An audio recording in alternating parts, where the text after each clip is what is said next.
Guys এই যে Belgium. তখন বাসও দুলবে, আপনিও দুলবেন, আপনার সাথে আপনার পানিও দুলবে, ঠিক আছে?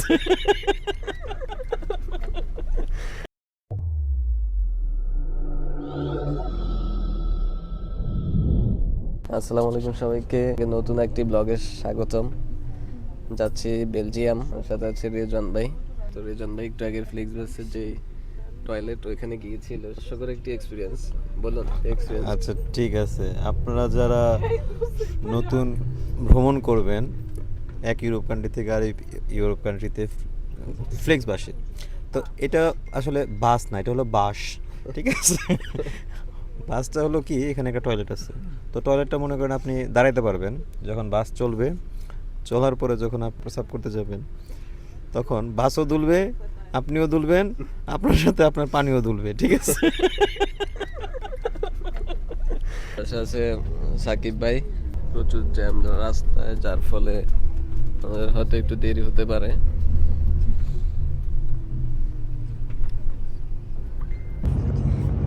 দাঁড়া দাঁড়া কনজুরিং মুভি দেখলো না।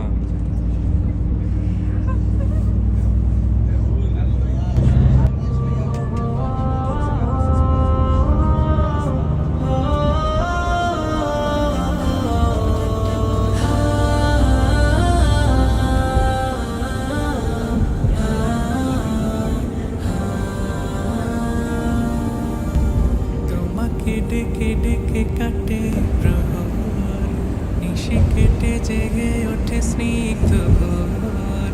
তোমাকে ডেকে ডেকে কাটে প্রহর, নিশে কেটে জেগে ওঠে স্নিগ্ধ ভোর।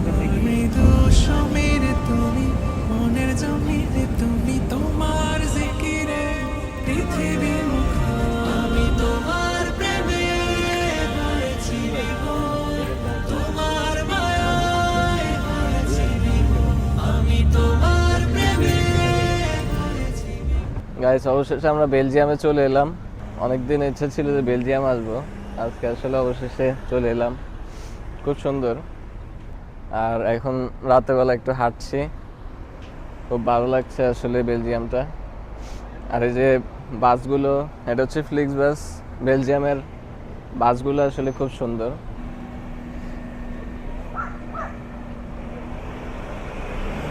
বেলজিয়ামে আসলে আমরা খুব অল্প সময়ের জন্য আসছিলাম, তো এখন আসলে চলে যাচ্ছি।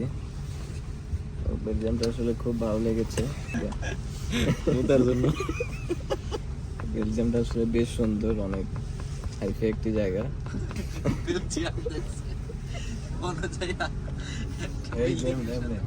গাইস এই যে মিলান, গাইস এই যে বেলজিয়াম। ভাই এখানে কিন্তু খুবই পশ লোক আছে। আবার তো ছাপরি ছাত্রী